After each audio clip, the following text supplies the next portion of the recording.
हाय नमस्कार बच्चों, कैसे हो आप सभी। आई होप आप सभी एकदम बढ़िया होगा। जैसा कि आप सभी जानते हो, आज आप सभी का फाइनली जवाहर नवोदय विद्यालय क्लासेस का 13 दिसंबर को जो पेपर होने वाला था फाइनली हो चुका है। तो बच्चों बहुत बेसब्री से इंतजार कर रहे थे कि कब हमारा पेपर होगा। तो आज फाइनली आपका इंतजार खत्म हो गया है। पेपर है फाइनली 13 दिसंबर 2025 को क्लासेस का जवाहर नवोदय विद्यालय का पेपर हो चुका है। ठीक है बच्चों, तो आप पेपर देके आई होप आप सभी घर आ गए होंगे। पेपर भी आपका एकदम बेहतरीन तरीके से हुआ होगा। तो पेपर मेरे पास है फाइनली आ गया, और आपने कहा था कि भैया जब भी पेपर हो जाए हमारा तो हमारे लिए आंसर की लेके आना। ठीक है बच्चों, तो आपके कहने पे मैंने आकृति वाली तो आंसर की डाल दिया, साथ में अब ये मैथ वाली है। अगर आपने अभी तक आकृति अपनी चेक नहीं की तो मेरी लास्ट वीडियो में जाइए, वहाँ से अपनी आकृति सारी की सारी चेक कर लीजिए। और ये वाला वीडियो जो है आपका, ये मैथ के लिए। ठीक है बच्चों, मैथ के सारे क्वेश्चन मैं बताऊँगा कि कौन कौन से इसके राइट आंसर होंगे। ठीक है बच्चों, तो अपने आंसर है काउंट करते रहना, और अपने लास्ट में क्या है नंबर है जोड़ के कमेंट में जरूर बताना कि भैया हमारे इतने नंबर बन रहे हैं कि हमारा सिलेक्शन होगा। ठीक है, तो सबसे पहले मैथ से स्टार्ट करते हैं हम। देखिए खंड दूसरा है मैथ का। यहाँ पर देखिए 41वां क्वेश्चन है। 41वां क्वेश्चन कह रहा है कि देखिए मेरे पास पेपर वैसा आया, थोड़ा हल्का सा ब्लर है, आप अपना देखते रहिए। एक क्वेश्चन है कि एक आयत के अंतःकोणों का योगफल कितना होता है। एक आयत है, आयत ऐसा होता है जिसके आमने सामने की भुजा बराबर हो, इसके अंतःकोण यानी कि जे, ये वाले अंतःकोण, इसके सभी अंतःकोणों का योग कितना होगा ये आपको बताना। देख लीजिए ऐसा कोण कितने अंश का होता है, 90, और 4 कोण है तो 90 की हम 4 से गुणा करेंगे तो 4 की हम 0 से करेंगे तो 0 आ जाएगा, और 4 की हम 9 से करेंगे 9 तक 36 और 0 यानी कि 360 आ जाएगा। तो कौन सा हो जाएगा इसका, ऑप्शन नंबर ए आपका राइट आंसर हो जाएगा 41वां क्वेश्चन का। अब 42वां क्वेश्चन देख लीजिए। 42वां क्वेश्चन कह रहा है कि 115 परिवारों के सर्व में अंकित किया गया प्रत्येक परिवार कितने बच्चे हैं, इस आंकड़े को ग्राफ में दर्शाया गया है। ग्राफ के उन परिवारों की संख्या जिनमें कोई बच्चा नहीं है। ठीक है, ये आपको बताना है जिसमें कोई भी बच्चा नहीं है। ठीक है, यहाँ पर देखेंगे हम बच्चों की संख्या इधर है बढ़ती हुई। ठीक है, यहाँ पर कोई भी बच्चा नहीं है, ऐसा कौन सा ग्राफ है, यहाँ पर देख लीजिए। इसका हो जाएगा बच्चों आपका ऑप्शन नंबर बी यानी कि 20 आपका राइट आंसर हो जाएगा। ठीक है, अब 43वां क्वेश्चन देखिए। 43वां क्वेश्चन कह रहा है एक संपूर्ण कोण बराबर होता है। संपूर्ण कोण कितने अंश का होता है, 360 अंश का होता है। ठीक है, और यहाँ पर कह रहा है एक संपूर्ण कोण बराबर क्या होगा, तो 360 बराबर क्या होगा, एक समकोण कितने का होता है, 90। एक समकोण तो नहीं होगा, दो समकोण कितने हो गए, 90 180, 90 180 बराबर 360 होता है, नहीं। तो इसका ऑप्शन नंबर हो जाए 4 समकोण, क्योंकि अगर हम 4 समकोणों को जोड़ लेंगे तो हमारा 360 आ जाएगा, और जो कि किसके बराबर हो जाएगा, एक संपूर्ण कोण के बराबर हो जाएगा। 43वां क्वेश्चन का क्या हो जाएगा, ऑप्शन नंबर डी आपका एकदम राइट आंसर हो जाएगा। 44वां क्वेश्चन देख लीजिए। 44वां क्वेश्चन कह रहा है एक पंचभुज है जिसका परिमाप 80 है। पंचभुज है, इसका परिमाप 80 है, तो भुजाओं का योगफल 63 है। भुजाओं का योगफल क्या है, 63 है। तो क्या है, पांचवी भुजा की लंबाई बताइए, यानी कि चार भुजाओं का योगफल इसने 63 दे रखा है, और पंचभुजा का परिमाप कितना दे रखा है, 80। आपको पता हो तो पंचभुजा का परिमाप होता है सभी क्या है, तो सभी जो भुजाएं होती हैं उनका योगफल क्या होता है, वो वही क्या कहलाता है, परिमाप कहलाता है। तो 63 है, 63 अगर हम 80 में से 63 घटा देंगे तो हमारा 17 निकल के आ जाएगा, जो कि राइट आंसर हो जाएगा। यानी कि ऑप्शन नंबर डी आपका 44वें का राइट आंसर हो जाएगा। ठीक है बच्चों, क्वेश्चन समझ आ रहे हो, यानी आपके आंसर सही जा रहे हो, तो आप मेरे चैनल को जरूर सब्सक्राइब कर लीजिए, क्योंकि जब भी रिजल्ट आएगा कट ऑफ से रिलेटेड जो कुछ भी रिलेटेड है नवोदय से, सब कुछ हमारे चैनल पे सबसे पहले डाल दिया जाता है। ठीक है बच्चों, 45वां क्वेश्चन देख लीजिए।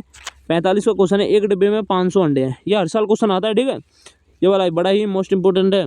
अगर आपके घर परिवार में कोई अगली साल नवोदय की तैयारी कर रहा है तो ये वाला क्वेश्चन जरूर पढ़ के जाए। ठीक है, इसमें से 3/25 भाग है टूट गया, तो निकला हुआ कुल 1 भाग मेहमानों के लिए रखना है। उपयोग किए जाने वाले अंडों की संख्या क्या है। ठीक है, ये आपको बताना है, यानी कि 3.25 भाग टूट गया, तो हम इसको भाग करेंगे। तो देखिए किस तरीके से आपको काटना है वो मैं आपको बताता हूँ। 25 के पारे में 25 एकम 25, और 25 दूनी 50, यहाँ बचेगा 20, 20 तियाँ 60, 60 हो गया। 60 क्या है, टूटा हुआ निकला तथा कुल का 1 भाग मेहमानों के लिए रखना। अब इसका क्या है, 1/5 भाग है, कुल का है। ठीक है, यानी कि 500 अंडों का 1/5 भाग, 500 अंडों का 1/5 भाग। अब ठीक है, 5 ढाई 100 आ जाएगा, यानी कि 100 अंडे मेहमानों के लिए रख दिए। ठीक है, 100 अंडे मेहमानों के लिए रख दिए, 60 अंडे टूट गए। तो अब ये कह रहा है कि उपयोग किए जा सकने वाले अंडों की संख्या। देख लीजिए 60 ये हैं, 100 ये 60 और 100 जोड़ोगे कितना हो जाएगा, 160 हो जाएगा। 500 में से 160 घटा दोगे तो 340 आपका राइट आंसर हो जाएगा, जो कि ऑप्शन नंबर सी हो जाएगा। ठीक है बच्चों, कौन सा हो जाएगा, ऑप्शन नंबर सी आपका राइट आंसर हो जाएगा। अब देखिए 40वां क्वेश्चन है, एक दुकानदार 200 रुपये की दीवार घड़ी खरीदा और इस पर 40 रुपये लाभ से बेचता है, तो दीवार घड़ी की विक्रय मूल्य क्या होगा। अरे बड़ा सिंपल है बच्चों, 200 रुपये की घड़ी है, उसे 40 रुपये लाभ पर बेच रहा है, तो 40 रुपये लाभ पर बेच रहा है, तो इसमें 40 जोड़ लीजिए। तो उसने इसको घड़ी को कितने रुपए में बेचा, यही पूछ रहा है, विक्रय मूल्य यानी कि बेचा हुआ मूल्य। तो 200 और 40 कितना होता है, 240 होता है, तो क्या हो जाएगा, ऑप्शन नंबर सी आपका एकदम राइट आंसर हो जाएगा। 47वां क्वेश्चन देख लीजिए। 47वां क्वेश्चन है, एक फल विक्रेता ने 1500 रुपये के सेब खरीदे, उन्हें अपनी दुकान पर लाने के लिए उसने 100 रुपये और खर्च कर दिए, सही है, और उसने ये सेब 2236 रुपये के बेचे, उसे कितना लाभ प्राप्त हुआ ये आपको बताना है। यानी कि 1500 रुपये के सेब लाया, 100 रुपये उसका किराया हो गया, यानी कि टोटल रुपये हो गए उसके 1600 रुपये उसके खर्च हो गए। खर्च होने के बाद उसने क्या है 2236 रुपये के उसने ये सेब है बेच दिए। तो 2236 में से हम 1600 कटा देंगे, 6 में से 0 जाएगा 6 आ जाएगा, 3 में से 0 जाएगा 3 आ जाएगा, और देखिए 12 में से 6 जाएगा 6 आ जाएगा, 2 में से 1 जाएगा, यानी कि 636 रुपये आपका राइट आंसर हो जाएगा। ऑप्शन नंबर बी आपका एकदम राइट आंसर हो जाएगा। ठीक है बच्चों, अब 48वां क्वेश्चन देख लीजिए। 48वां क्वेश्चन है कि दिए गए व्यंजक में लुप्त संख्या आपको बतानी है। ठीक है, हाँ बड़ा ही सिंपल है, दिए इसमें लुप्त संख्या आपको बतानी है। इसके लिए क्या करना है आपको, देखिए 86 आपको जोड़, देखिए यह है 58,394 में से 86 आप घटा दो पहले, 14 में से 6, देखिए 4 है, 4 में 6 जाएगा नहीं, 14 में से 6 जाएगा क्या आ जाएगा, 14 में से 6 जाएगा 9 आ जाएगा। ठीक है, यहाँ पर 8 है, 8 में से 0 जाएगा 0, फिर 3 8, यानी कि ये आ जाएगा आपका 58,369। ठीक है, ठीक है, हाँ एकदम सिंपल, 58,369 आ जाएगा। इसमें से फिर 83 घटाना है। ठीक है, 58,369 में से कितना आपका फिर कितना है, हाँ 86 है, इसमें से फिर 86 घटाइए, इसमें से 86 घटाएंगे हम तो कितना आ जाएगा, 58,369 में से अभी रुको, 58,369 में से हम 86 घटा देंगे तो कितना आ जाएगा, 9 में से 6 जाएगा 3 आ जाएगा, सिंपल। और यहाँ पर कितना है 6 है, यहाँ पर एक इधर दे देंगे तो 8 में से 16 जाएगा तो 8 आ जाएगा, और यहाँ क्या है कितना बचा हुआ है, यहाँ पर 2 का 2 आ जाएगा, और 58 यानी कि 52 आ जाएगा आपका। ठीक है, कितना 52। अब 52 अब 16 इधर किस, ये 86 है, 86 को हम इधर बटे में ले लो, तो इसको हम इससे भाग देंगे तो आपका ऑप्शन नंबर डी एकदम राइट आंसर आ जाएगा। ठीक है बच्चों, अब 49वां क्वेश्चन देख लीजिए। इसका जो है, एक रेलगाड़ी दिल्ली से जयपुर के लिए प्रातः 10 बज के इतने बजे पे निकलती है, यानी कि हाँ ठीक है 10:45 पे निकली और वो कितने 3:30 पर पहुंच गई। तो आप एक काम करिए, 10:45 पे एक, 11:45 पे 1 घंटा हो जाएगा, देख 11:45, 12:45, फिर 1:45, फिर 2:45। ठीक है, 2:45 यानी कि कितने घंटे हो गए, देखिए 11:45, 12:45, 1:45, फिर 2:45 यानी कि 4 घंटे हो गए। ठीक है, 4 घंटे हो गए। 45 के बाद 15 मिनट भी है, 30 मिनट ही है, यानी कि 15 और 30 45, यानी कि 4 घंटे 45 मिनट। ऑप्शन नंबर आपका क्या हो जाएगा, ऑप्शन नंबर बी आपका एकदम राइट आंसर हो जाएगा। ठीक है बच्चों, क्वेश्चन समझ आ रहे हो, अगर आपके आंसर एकदम सही जा रहे हैं तो चैनल को जरूर सब्सक्राइब करिएगा, वीडियो को लाइक जरूर करिएगा।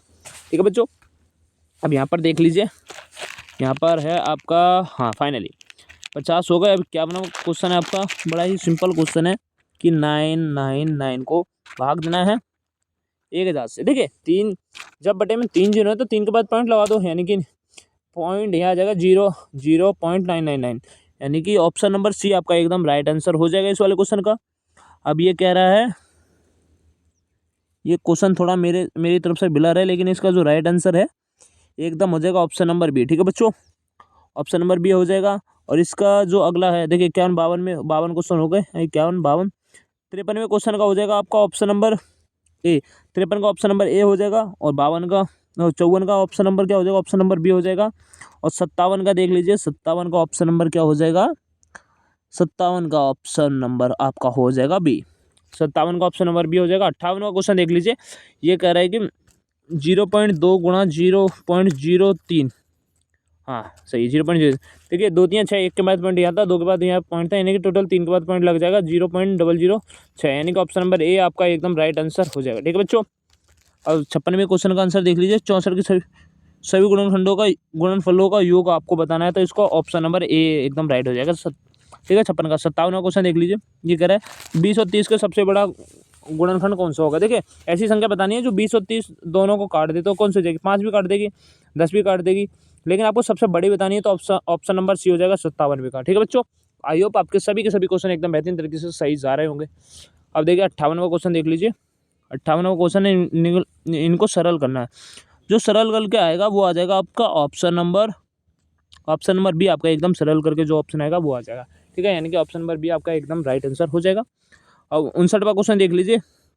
ये कह रहा है 1 से लेकर 11 तक आपकी कितनी अभाज्य संख्याएं हैं वो आपको बतानी है। 1 से लेकर अभाज्य संख्या क्या होती है, जो अपने आप से भाजो और किसी से भाजना हो, 1 से हो अपने आप से भाजो, यानी कि 1 से लेकर 11 तक गिनी आपको देख ली। 1 से 11 के मध्य उनके बीच में बतानी है। ठीक है, यानी कि 2 हो जाएगा, 3 हो जाएगा, 5 हो जाएगा, 7 हो जाएगा, 8 नहीं होगा, 9 नहीं होगा, 10 भी नहीं होगा, यानी कि कितनी हो जाएंगी, 4 हो जाएंगी। तो ऑप्शन नंबर बी आपका एकदम राइट आंसर हो जाएगा। 60वां क्वेश्चन देख लीजिए, लास्ट वाला क्वेश्चन है। इसका जो आंसर होगा वो ऑप्शन नंबर सी होगा। इस बच्ची ने एकदम गलत ये लगाया है, इसका जो होगा ऑप्शन नंबर सी होगा कि 999 को इतने का गुणनफल है। इनका गुणनफल बताना है तो इसका option number C right answer हो जाएगा। ठीक है बच्चों, तो मैंने जैसे आकृति कराई थी मैथ भी एकदम प्रॉपर तरीके से करा दी है। अभी अब मैं आपके लिए हिंदी का भी लेके आऊँगा, तो चैनल को जरूर सब्सक्राइब कर लीजिए। ठीक है बच्चों, तो मिलते हैं नेक्स्ट वीडियो में। तो जय हिंद, जय भारत।